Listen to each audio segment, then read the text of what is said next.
En la lección 1 nosotros podemos ver, ¿no?, la historia de la ciencia geográfica, ¿no?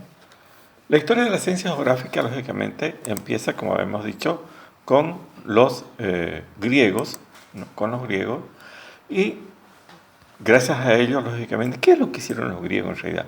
Los griegos pensaban, los griegos analizaban, los griegos dibujaban, ¿no? Entre los cuales tenemos nosotros a los grandes pensadores o geógrafos de la época, Eratóstenes. Eratóstenes fue uno de los pioneros de la geografía en Grecia, ¿no? Eratóstenes, lógicamente, más o menos estábamos hablando de el año 300 antes de Jesucristo aproximadamente, pero Eratóstenes escribe las obras que había dejado Heródoto, ¿no? Heródoto más o menos vivió 500 años antes de Jesucristo. Y Heródoto era una persona que por donde iba escribía y dibujaba, ¿no? Entonces era un caminante, ¿no? Entonces, todo este conocimiento geográfico que hasta el momento, digamos, había escrito Heródoto, ¿no?, Eratóstenes lo desarrolla en una obra, ¿no? Una obra que lógicamente no pasa a Roma, ¿no? Y ahí Estrabón es el que se encarga de recopilar toda esta información, ¿no?, y hace y amplía el conocimiento geográfico de estos grandes pensadores, ¿no?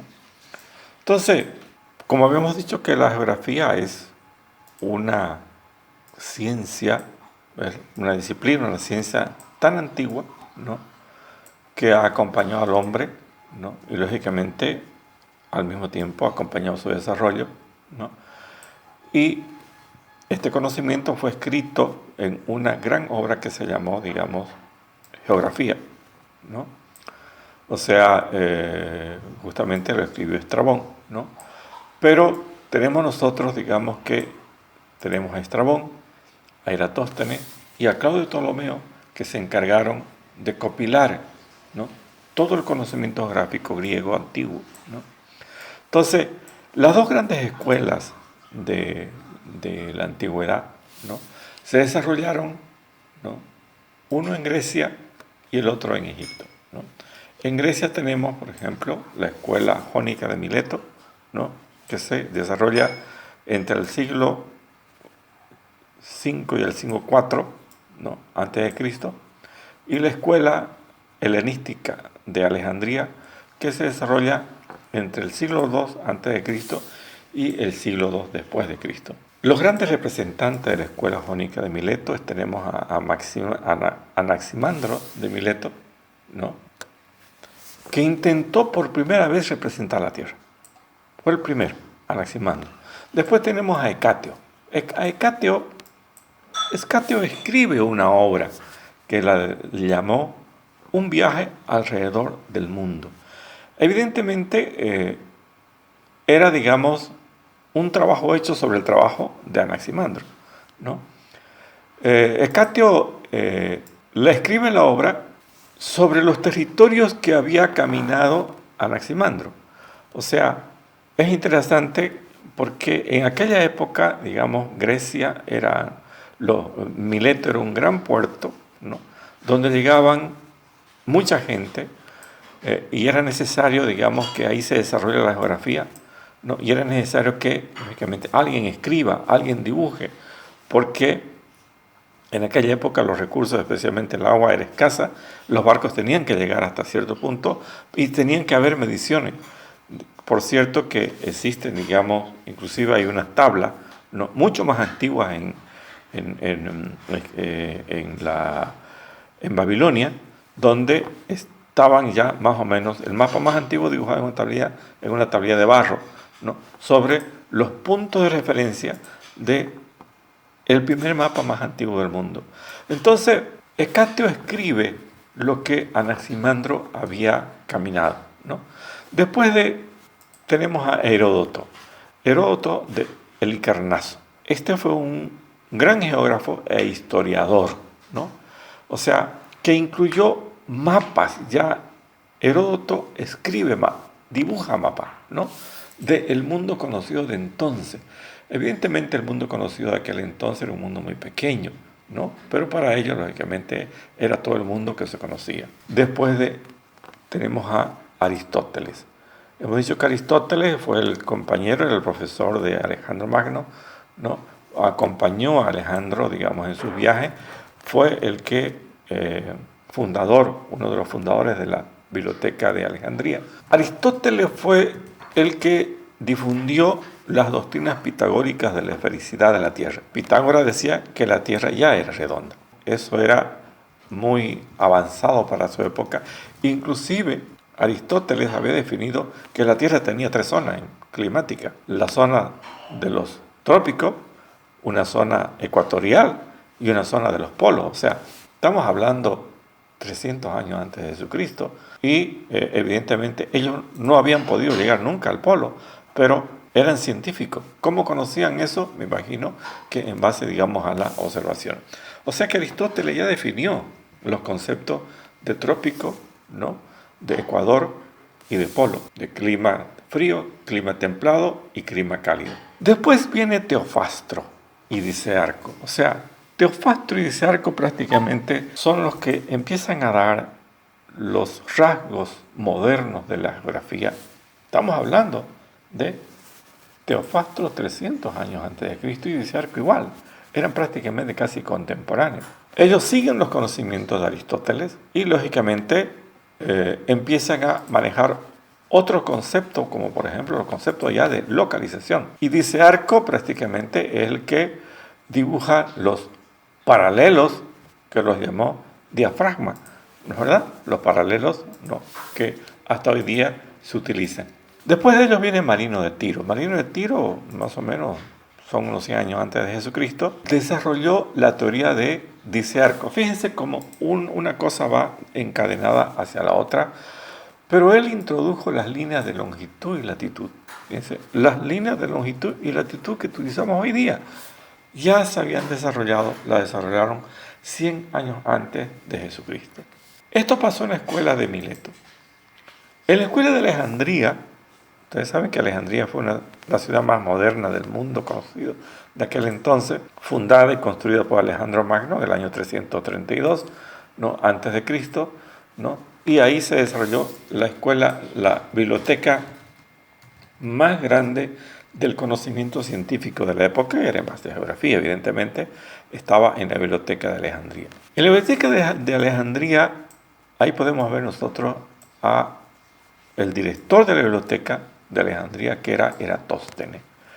Eratóstenes confeccionó un célebre mapa, como dice la historia, de una red de meridianos y paralelos. O sea, complementó prácticamente, ¿no?, los meridianos y paralelos del mundo conocido de la época. O sea, Eratóstenes era un astrónomo, era un matemático que calculó, fíjense ustedes, calculó, ¿no?, la circunferencia de la Tierra con tal precisión que calculó 39.690 kilómetros en aquel entonces, en lugar de los 40.000 kilómetros que actualmente tiene, sin moverse prácticamente del lugar, ¿no?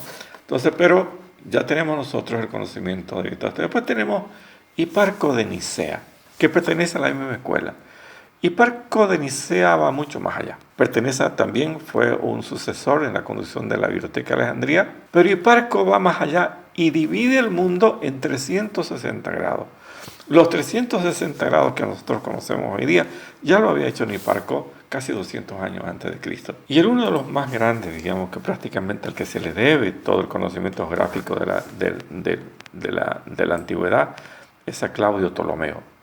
Claudio Ptolomeo también fue director de la Biblioteca de Alejandría, ¿no?, y fue el autor del primer Atlas Universal. O sea, y Claudio Ptolomeo hace un resumen de todo el conocimiento geográfico de la época en 8 volúmenes que lo llamó Geografía.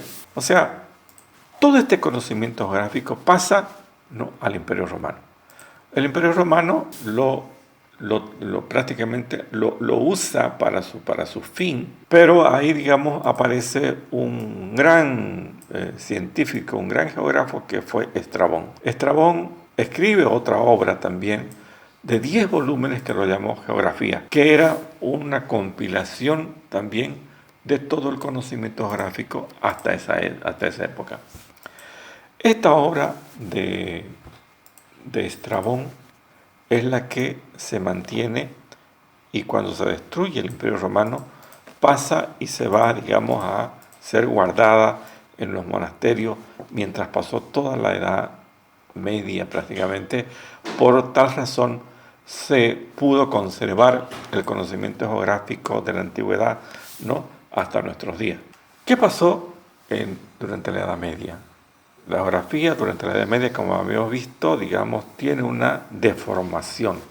O sea, todo el conocimiento geográfico que pasa a los monasterios, ¿no?, empiezan a introducirles, digamos, teorías teológicas, ¿no?, y empiezan a modificar, ¿no?, modifican el mapa, inclusive el mapa mundi, ¿no? Inclusive hay un mapa legendario que ustedes lo tienen en pantalla, ¿no?, donde dice que el centro del mundo es Jerusalén, ¿no?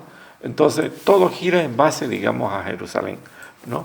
Entonces, digamos, el centro del mundo es donde está ubicado el huerto, digamos, del Edén, y todo gira en base, digamos, a ese mapa. Entonces, la geografía se transforma, la geografía tiene una distorsión, ¿no?, que prácticamente no ayuda en mucho, digamos, y que es aprovechada por los árabes, porque los árabes, ¿no?, fueron los que desarrollaron, digamos, durante esa época, ¿no?, la geografía. Pero aquí aparece algo muy interesante, ¿no? Aparece, digamos, Mercator. Mercator es un gran geógrafo que ya, digamos, ustedes saben que cuando se destruye el Imperio Romano, ¿no?, o sea, el Imperio Romano estaba dividido en dos partes, el Imperio de Oriente y el Imperio de Occidente. El Imperio de Occidente, al final, más o menos por el año de 1400, cayó en manos de los turcos, y los turcos, digamos, no permitían de que los comerciantes de Occidente vayan a Oriente. Entonces le pusieron una traba. Entonces era necesario mantener los canales de comercialización entre Oriente y Occidente. O sea, la ruta, por ejemplo, de la cera, la ruta de la seda, ¿no?, era prácticamente ir por tierra utilizando todo el territorio de la Europa, Euroasia, pasar hasta Asia. Pero en aquella época, justamente, digamos, al caer Constantinopla en manos de los turcos, se cortó el camino hacia la seda, ¿no? Entonces, para llegar a las Indias, que se llamaba, se tenía que bordear todo el territorio, ¿no?, toda la costa, y ir, digamos, por agua hasta las Indias, Japón y la China. Entonces era un problema, ¿no?, en aquel entonces. Era necesario, en aquel entonces, lógicamente, medir y buscar la forma de llegar a esto. Entonces aparece Mercator, ¿no? Mercator prácticamente es un cartógrafo. Mercator desarrolla la geografía, ¿no?, y prácticamente él dibuja. Mercator es un científico que dibuja los mapas, ¿no?, y a través de Mercator se desarrolla la cartografía y la navegación de aquel entonces. Estamos hablando entre 1500 y 1600, ¿no? Entonces, Mercator es el primero que encuentra una solución de representar la Tierra, ¿no?, curva en una superficie plana, ¿no? Entonces, que es un problema que lo tenemos hasta hoy día. Nosotros hoy día, cuando estamos utilizando, por ejemplo, el ERDAS, ¿no?, el programa ERDAS para representación de la Tierra, utilizamos una corrección, ¿no?, porque es un problema hasta hoy día cómo representar la Tierra curva, ¿no?, la Tierra curva en una superficie plana. Pero Mercator la utiliza el cilindro.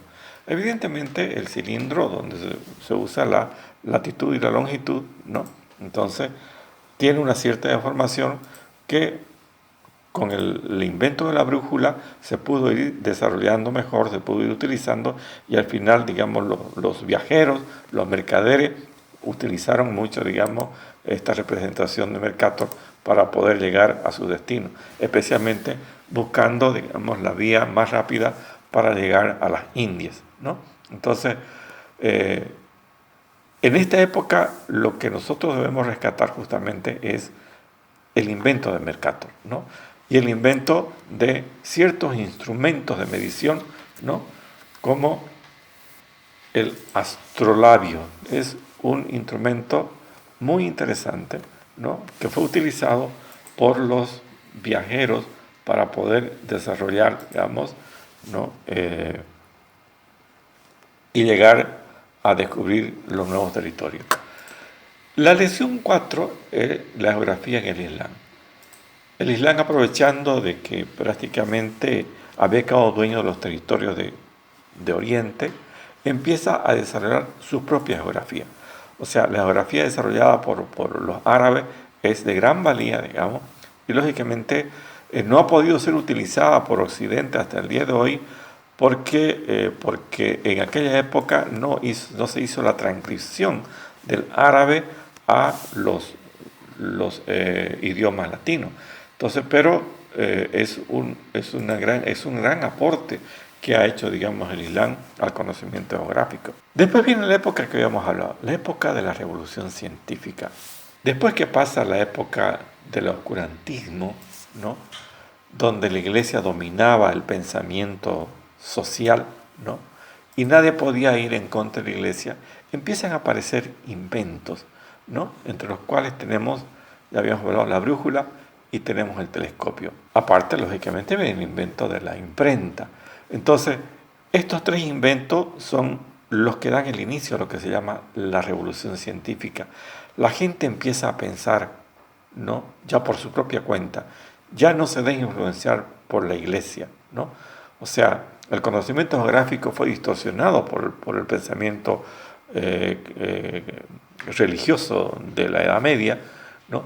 Pero cuando se empiezan a inventar instrumentos de medición, o sea, resulta de que ya se va dando cuenta de que la Tierra era redonda, que la Tierra se movía, que había un Sol, que la Tierra giraba alrededor del Sol y que habían otros astros, ¿no? Que lógicamente eso, y que se movían, ¿no? Y que había un sistema, entonces un sistema solar. Entonces la gente empieza a pensar distinto, ¿no? Y viene lo que se llama la revolución científica. Y dentro de lo que es la revolución científica tenemos a grandes geógrafos como Nicolás Copérnico, ¿no? ¿Verdad? Nicolás Copérnico, ¿no? Que fue uno de los grandes creadores, digamos, de la geografía moderna. Tenemos a Galileo, ¿no? Que fue el inventor, ¿no? del telescopio, ¿no? Y que Galileo fue, digamos, condenado a muerte. Lógicamente no murió porque al final tuvo que decir lo que la iglesia quería, ¿no? Después tenemos a Isaac Newton.